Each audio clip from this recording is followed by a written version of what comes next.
What's up, YouTube? This is Jake from the Idabros, just coming at you guys with another video today. This one's going to be a little bit different than what my previous upload was. So what we're looking at today is going to be Demon Slayer.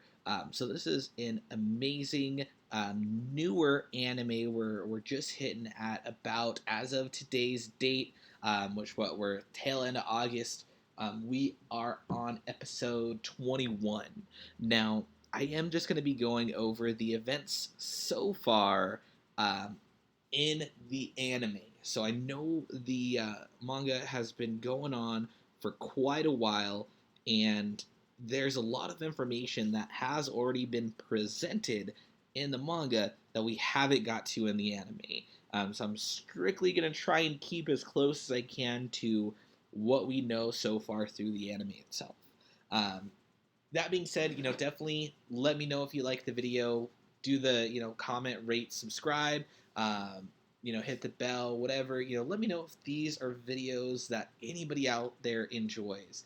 I know that I have watched just a tremendous amount and many different animes, and there's a lot of them that I feel are either new and deserve some attention, or like One Piece.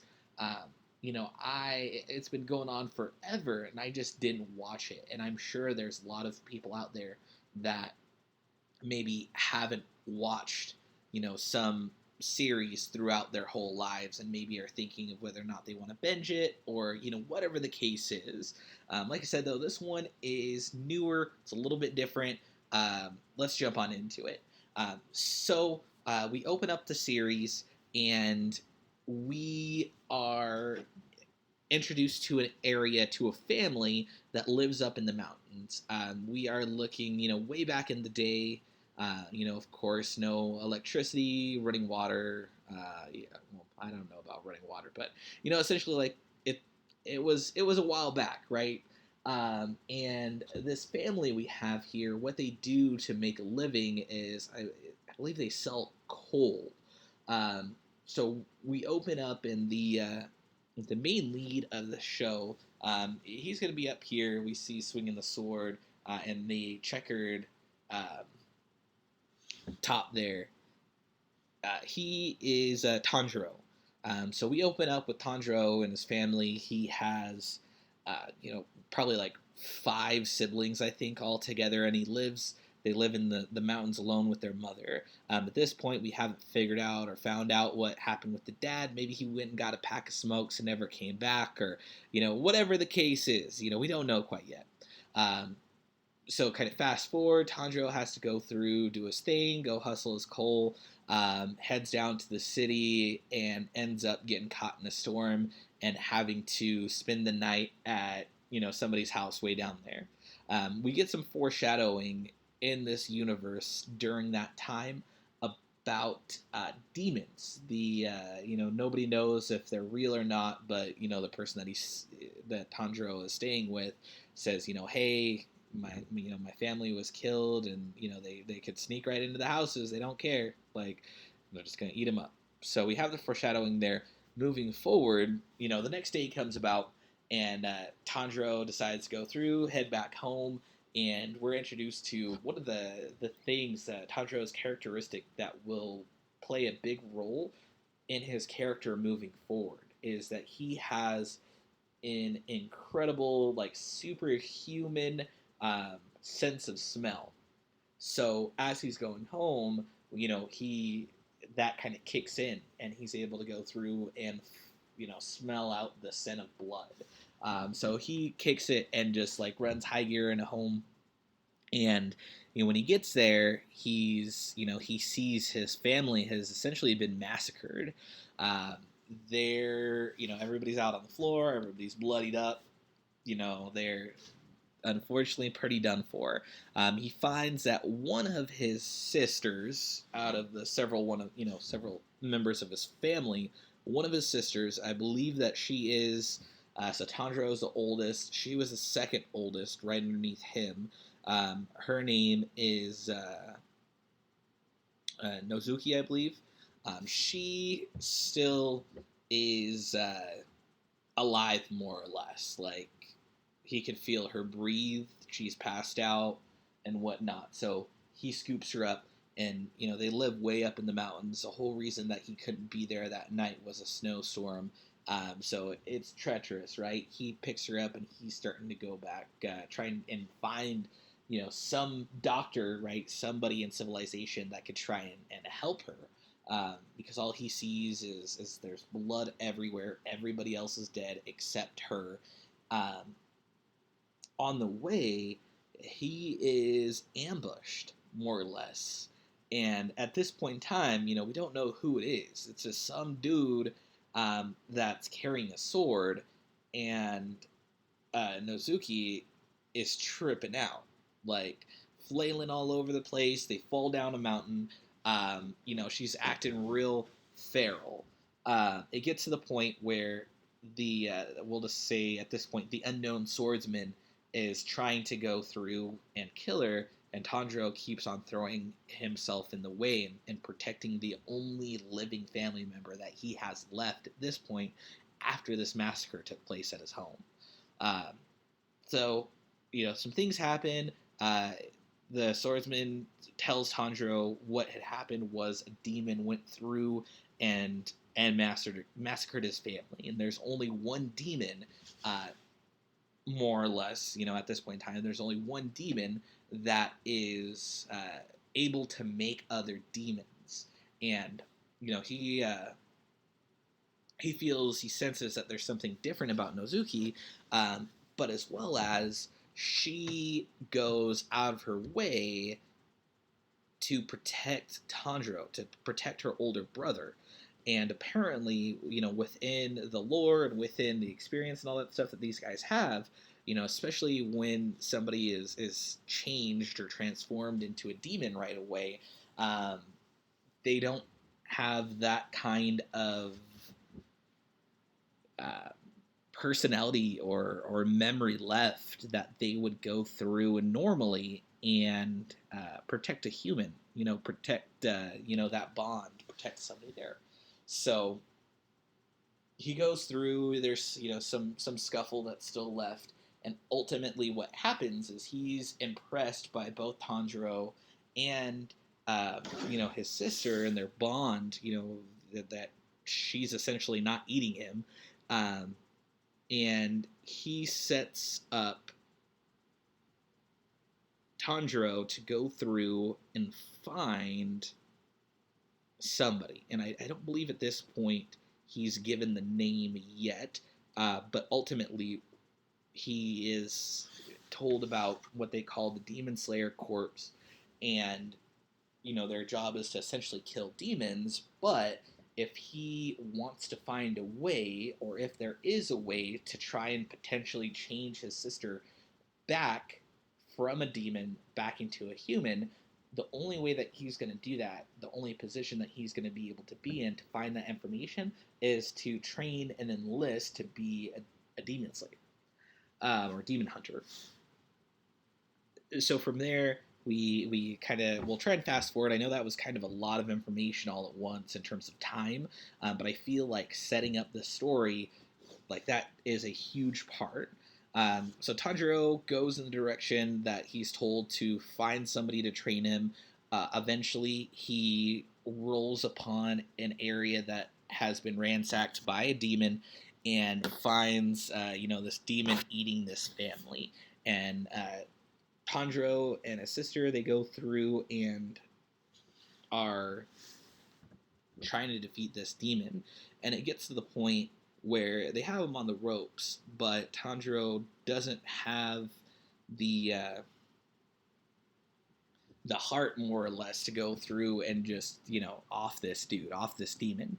The cool thing that we see here is Nozuki ends up going through and just kicking this demon's head straight off. Like, unfortunately, it doesn't kill him, but it's pretty awesome because that's the first time that we see in the series this kind of tag team fighting style where both Tanjiro and his sister, even though she's a demon, are going through and fighting together. It's pretty awesome. Eventually, what happens is that they're still not winning, and somebody shows up, right? And I don't know if we have a picture of him in here, but he is the trainer. We find out his name is Uradoki, and he is the master of a certain fighting style, and he's the one that Tanjiro was actually sent to find and to train with. Um, what we find out, just kind of moving forward here, is Uradoki takes Tanjiro and Nezuki back to his home. There's training montage. The Rocky song is playing in the background. There's steps, all that kind of not really, but that's kind of what the next rest of this kind of starting arc is about, is the training. And we find out that in this universe there is a large focus on breathing styles.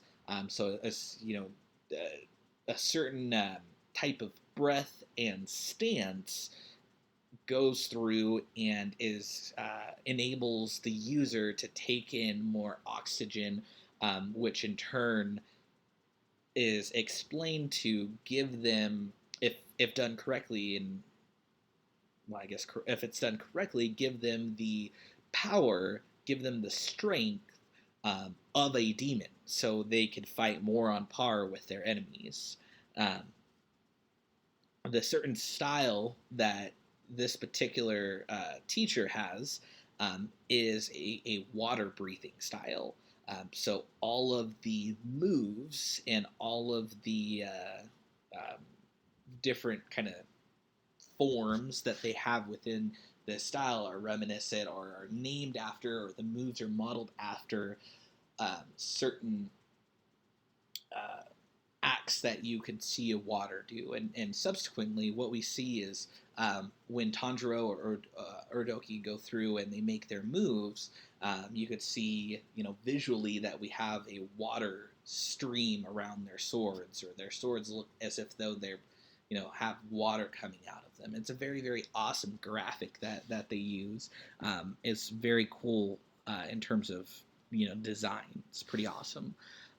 So we go through, and this whole training part takes Tanjiro actually 2 years. Within that part of the training, he ends up doing is like having to cut this huge boulder, and that ends up taking a bulk of the time. And that's even after he has started to learn these different styles.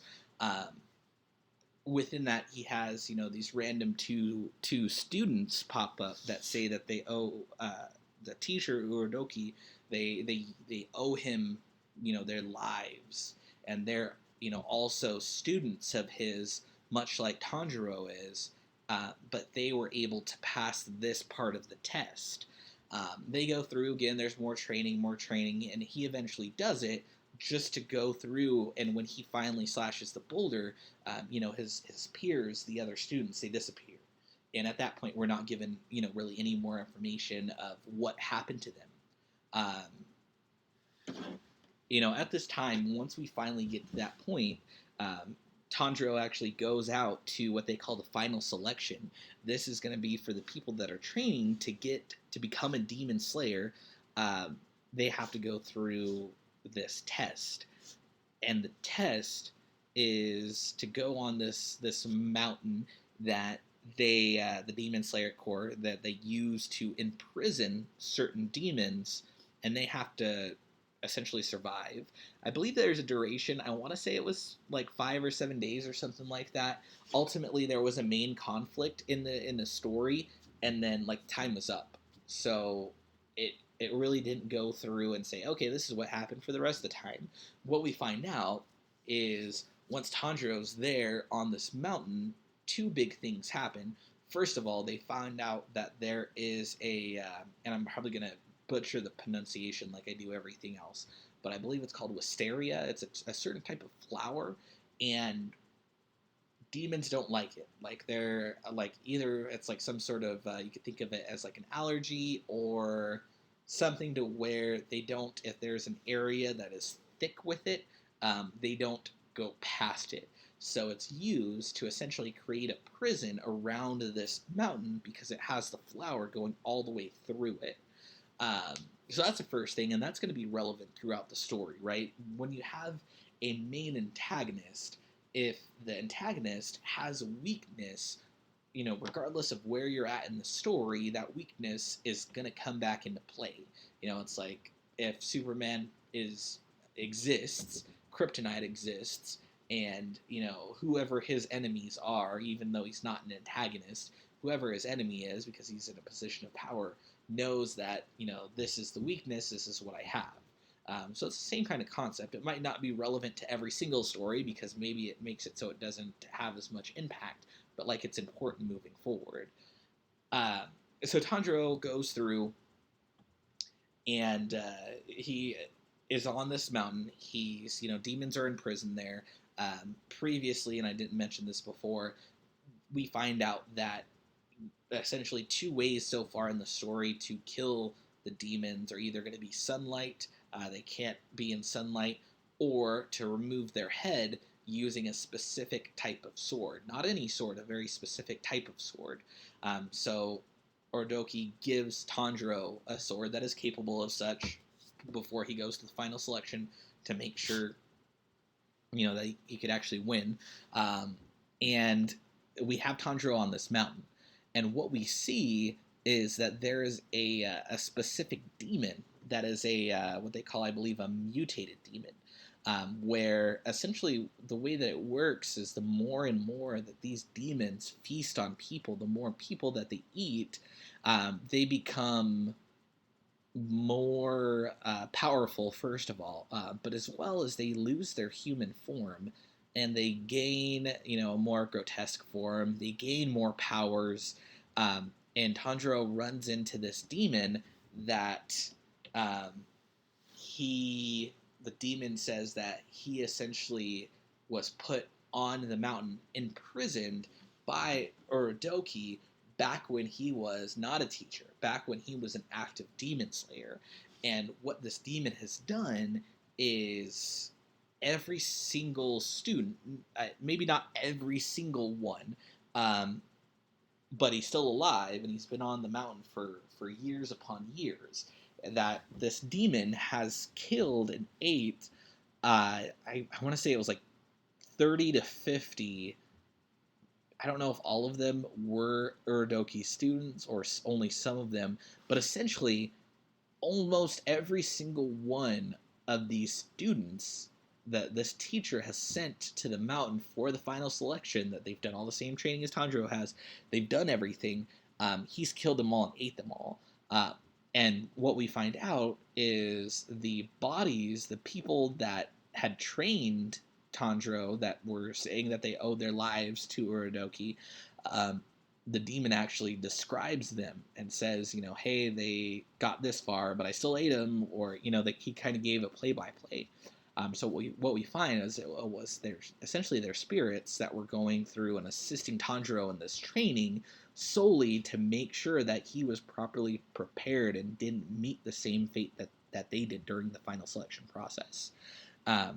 So needless to say, we have main character plot armor. Of course, it can't end here. He goes through, he defeats the guy. Pretty awesome scenes. I definitely, again, check it out. The fight scenes in this show are just ridiculous. And we move forward. So that's kind of the main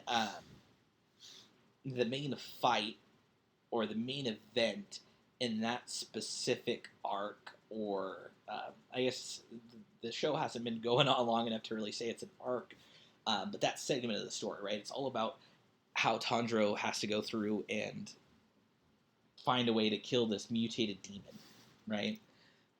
From there, he goes through and completes the final selection. There's another, I want to say maybe 5 students that also that started at the same time that he did, that go through it and pass with him.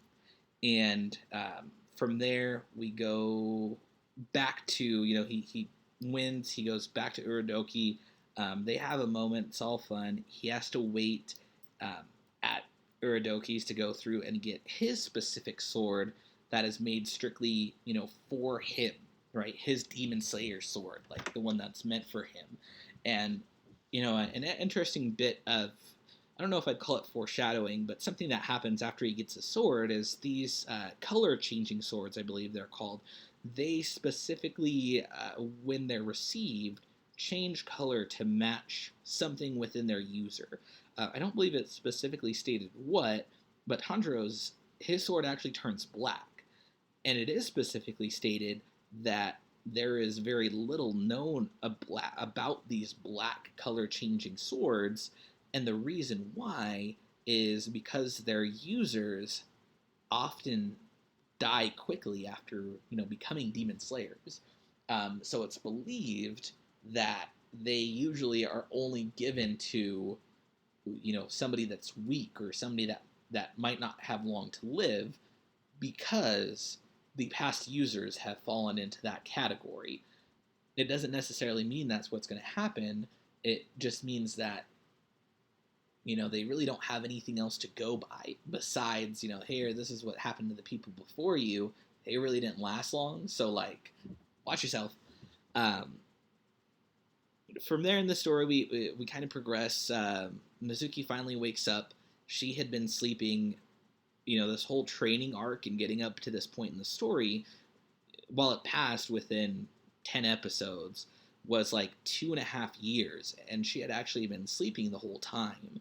And what they did is, Uradoki explained that as, demons in general, in order to survive and to recoup any energy that they've lost fighting and heal themselves and do all this, that's why they eat people. That's where they get their energy from. Now, she, not only has she not acted upon that at any point, but she also has this certain, essentially it's like a muzzle on that. Even if she were to try and act upon that, she can't take it off. But what she does is she essentially sleeps for long periods of time to go through and try and recoup that energy that she doesn't recoup by eating people. So it's interesting. From there, now that we've got our sword, we've figured out, some base parts in the story, we go, on our missions, right? And this, the missions themselves, I'm going to go through a little bit quicker, because the missions, there's little pieces of info that end up being important, but the missions themselves really aren't as much. I believe the first mission that we go on is to a city, and it's the first city that Tanjiro has ever been on. And this one actually has trains, and we see more of a civilization than what we've had throughout the whole series at this point. But the really interesting thing that we see here is we already know that there is one demon that is the first demon, and the first demon is the one that creates all the other demons, right? So he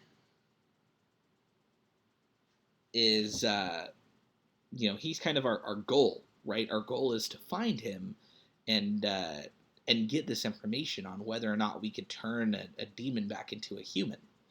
And what we see is in this city, we actually see him. His name is, I believe it's Muzin. And he's in this city, and he's just chilling, and he's just acting like a normal person. We see Tanjiro sees him with a wife and a daughter, and no explanation on how he has these things. But due to Tanjiro's smell, he knows that they're human. They're 100% human. They're not demon at all. And that's really interesting. It goes to show how quickly Muzin can make demons as Tanjiro approaches him, and they have a verbal conflict where, of course, he's playing dumb, and Tanjiro's accusing him of all these things. We see that he makes demons quickly. He slashes, just with his nails, somebody on the back of the neck or on the side of the face or something, a very, very quick motion, and that immediately turns them into a demon, just right before his eyes. We move forward throughout that conflict, And what we find is in this city as well, there's a another demon, and she has kind of like an apprentice, and she has been a demon for a long time, but does not do demon things. Like she gets her blood or her food from like a blood bank. That those kind of things. Like when you see like vampire um, media. I'm sorry, I'm kind of blanking on what kind of explanation I was going for there. But when they're like, yeah, you know, you get the food at the blood bank and you don't have to kill people, like that kind of um, interaction where she's not malicious, that she uses her life as a doctor, you know, those kind of things. And she's actually also an enemy of the of Muzan because not only is she different than the other demons, but she also went through and created her own demon, which it sounds like is sort of a taboo. Uh, they go through and like 99% of the cases, it's only the original that creates it. Now she went through and she had somebody that you know that was about to die and gave them the option. Do you want to be a demon? I believe his name is Yoshiro. Do you want to be a demon and you live the rest of your life in agony and it's going to be a long life and you'll want to kill people but you won't? Do you want to do that or you want to die? He chose to be a demon with her. So Tanjiro goes through and makes friends with them. There's another conflict where the main demon, right, Muzan sends a couple of more higher class demons than we've seen before at this point to fight Tanjiro and everybody else. They win, um, and that is that, right? They offer, I believe it's Tamayo, the female demon, the one that's the doctor, offers to take Mizu. I am just starting to mispronounce all my names. Nezuko, the sister, right, offers to take her off Tanjiro's hands. Tanjiro declines, says they're family. They don't want to separate and this and that, and they move forward. The next thing we see is we actually meet one of our other characters, and this character, his name is I believe it's Zenetsu. Just double check really quick. Yeah, Zenetsu, and he was one of the, I guess you could say, recruits that passed the final selection at the same time as Tanjiro did. So Tanjiro knows that somewhere he has some sort of power, and let's see. Sorry, just going through. So it's a guy here that's on the right-hand side that has the scared look.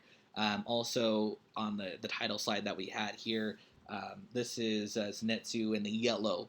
And what we can see is he also trained with a very powerful and, I don't know if you'd say prominent, but, powerful teacher. And his breathing style is actually like a thunder or lightning breathing style compared to um, Tanjiro's water. So we move forward, and he's at this point, unfortunately, just like a really big scaredy cat. Like he's scared of everything, and he's super flighty.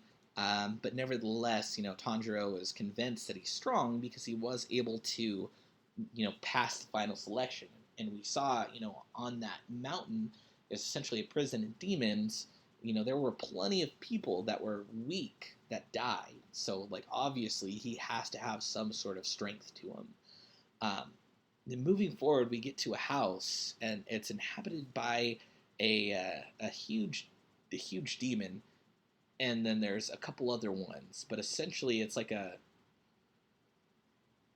the demon's power. They call it a demon blood art, is essentially to change the rooms of this house. Like it all has to do with going through, and he has drums located on his body. When he hits a drum, the room rotates. When he hits another one, maybe you're teleported to a different room in the house. Like he goes through and it can manipulate all this, which makes it extremely difficult to fight, right? Because your terrain is changing. Um, they go through and they enter this house to try and rescue a kid that's been kidnapped, and some shenanigans ensue from there. It's a pretty big fight.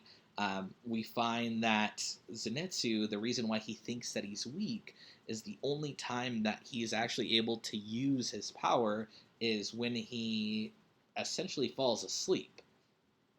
It's like it's almost like he's sleepwalking and his fighting, and he is super powerful.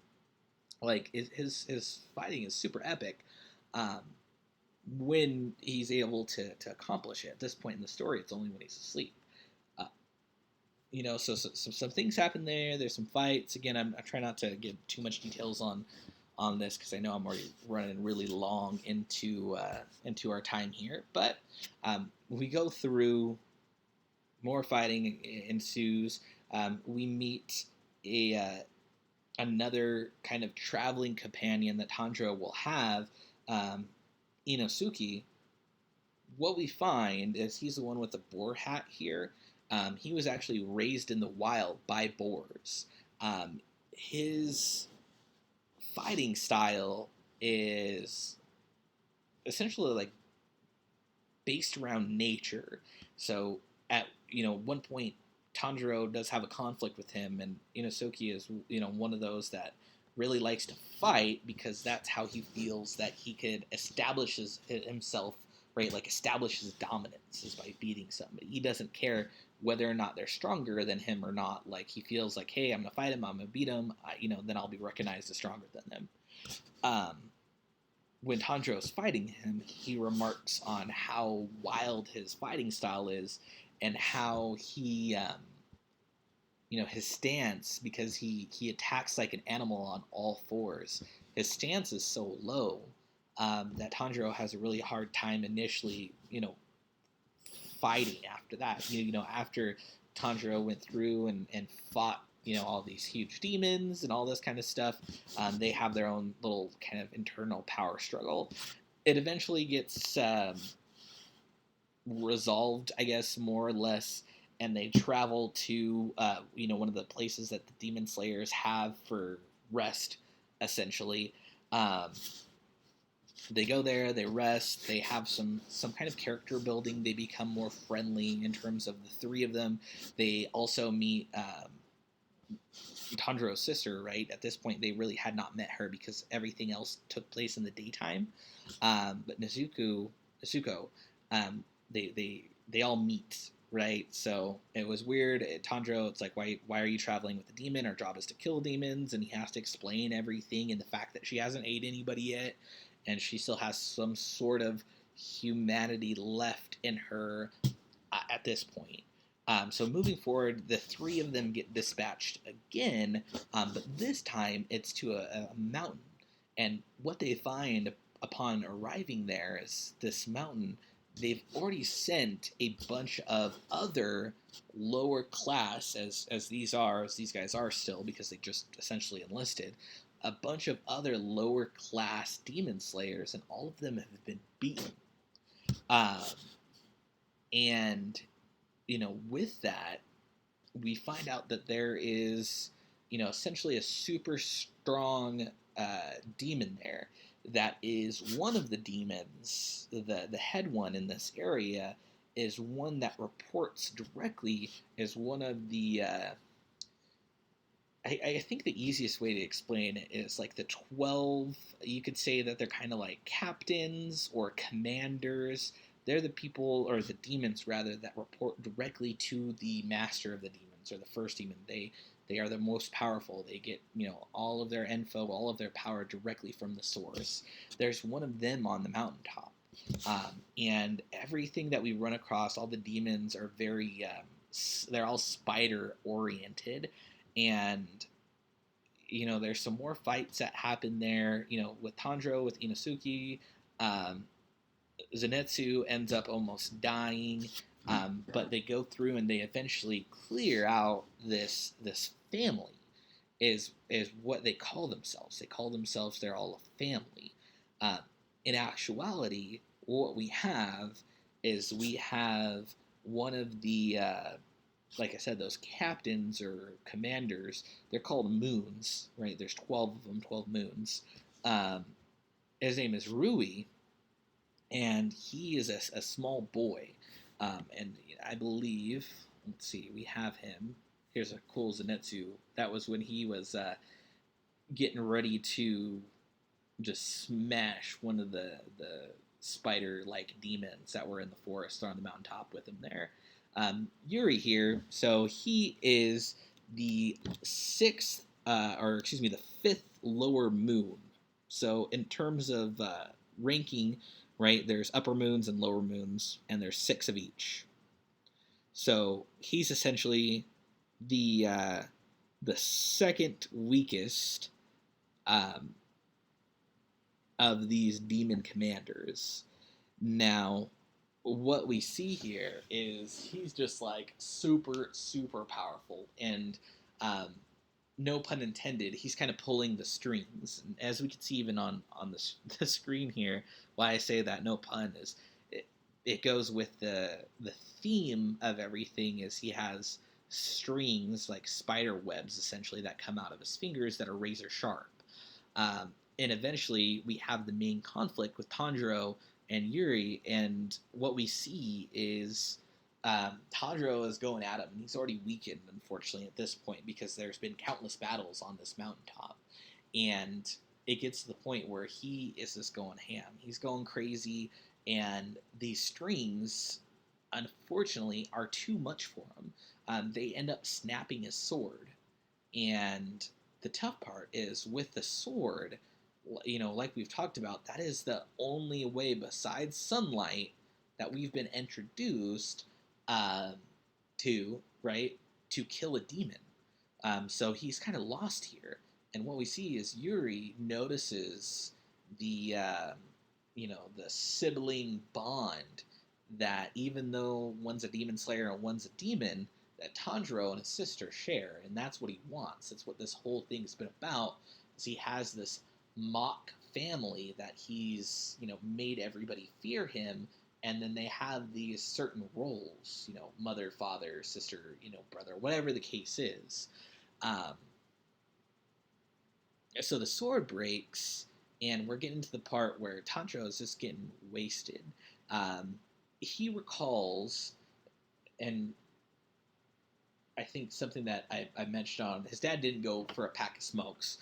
His dad did end up dying of a disease, it looked like, or something. Something killed him, like some sort of disease, like natural causes, essentially. Um, but he recalled that every year there was a kind of like a ceremony where his father did this certain type of dance, and it was like a dance of the fire gods or something of that nature. And in this kind of flashback of like he's Tanjiro is about to die, he's trying to look for anything in his past that might help him. He recalled that his dad, even though Tanjiro was very, very young, recalled his dad doing this dance, and his dad kind of teaching him how to do it and explaining that this is something that had been passed down to through their family for generations. And he goes through, and Tanjiro integrates those stances and that dancing style that they used into his fighting. And what we notice is instead of the normal graphics, right, let's see, that we see with his water breathing, instead of that we see flames. So this dance that he thought that he had learned from his father for this specific type of ceremony actually looks and is acting as if though it is a breathing technique. Now there are manga spoilers that will go through and tell you more about this. Again, I'm not going to go on those. But for right now, we still kind of just have a mystery, right? Like, it's super powerful. It ends up being more effective than what his water breathing was at this point in time. And then we also have, for the first time, Nezuko, I can't keep on messing up her name, Nezuko's demon blood art. So, and we touched on it with one of the other previous demons, right? They all have an ability of some sort once they are so powerful for a type of power. And what hers ends up being is she could essentially combust her blood. So she's tied up in these streams that are razor sharp, blood everywhere, and she makes her blood travel down to the streams back to Rue, um, and Tanjiro is attacking him at the same time as the blood reaches him, and essentially, even though he has a stump of a sword, right? It's like broken in half. He has like a half or a quarter left of his blade. Um, with her demon blood art, it ends up forcing the sword and kind of propelling it to cut off his head. And that was probably one of the most epic fights that I have seen in an anime in quite a long time. Um, like for me, I really felt like in terms, and I know this wasn't even like the anime still has so much more left, but the hype of this fight was just so awesome. It really, really reminded me of Hunter x Hunter when Gon goes through and is fighting um, Pitu or Pito, the cat, right? At the end, and he goes like full on grown Gon and like Rexer. It really reminded me just of like a really epic pinnacle of power fight. Like obviously he has more to learn, more to grow, but the fight was so good. And what we find out is even though he had this superb attack, it wasn't enough. And what it ended up happening is Rue went through and he removed his own head because Tanjiro was about to cut it off. But in removing his own head, we've discussed that, those type of, if it's not from the certain type of sword, like it doesn't do anything. So he was essentially able to go through and regenerate because he lopped off his own head instead of waiting for the sword to cut it like it would have.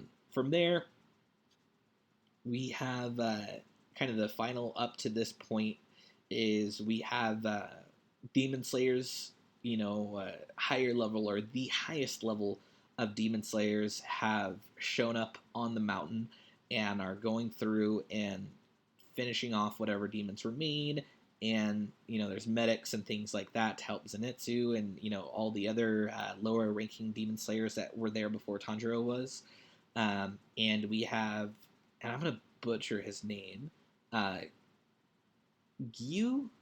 He was the Demon Slayer that originally found Tanjiro and his sister. He shows up and he just like one shots this essentially demon commander. It is again so epic. Up to this point, even though Tanjiro has been very proficient in the water breathing styles, he was taught that there are only 10 different forms of attacks. This guy goes through, and he's also a water style or water breathing user, and he created his own 11th form and just murders the demon like hardcore. Which again, super epic. And the very last episode was going through and they were trying to decide, the Demon Slayers that showed up to rescue everybody and to just make sure the job was finished, decide what to do with Tanjiro and his sister because it is against Slayer, Demon Slayer rules to associate to keep a demon. They are summoned to essentially the Demon Slayer headquarters. So where we leave off is Tanjiro waking up and he's surrounded by the pillars of the Demon Slayer core, which are essentially the most powerful users, one of which he's already met, or actually two of which, because there was one that was also with Gyu, and I'm probably killing his name. Anyways, when he showed up. So, that's where we are right now. It's going to be really interesting to see what happens. Again, I've already kind of not read the manga, but read spoilers ahead enough to know where it's going. But the animation style of this story is just so good. The fights are really epic. The lore is really good. I know this video is probably super long, so I probably won't have too many people finish it. If any at all, but I really have enjoyed it. I definitely just would rate it um, arbitrary scale, like 4 out of 5, just because there were a good chunk of episodes that ended up kind of being boring, and that's tough because even when they were boring, most of them at least were like world building or character driven or something. Usually, out of 21 episodes, it's really hard to lose somebody, right? Because it's like, okay, boring episode. Well, next episode is epic, so whatever. Um, Great show. I definitely would recommend it. 4 out of 5. Again, comment, rate, subscribe. I appreciate anybody that stuck with me through here. Again, this is Jake with the Idabros. Peace out.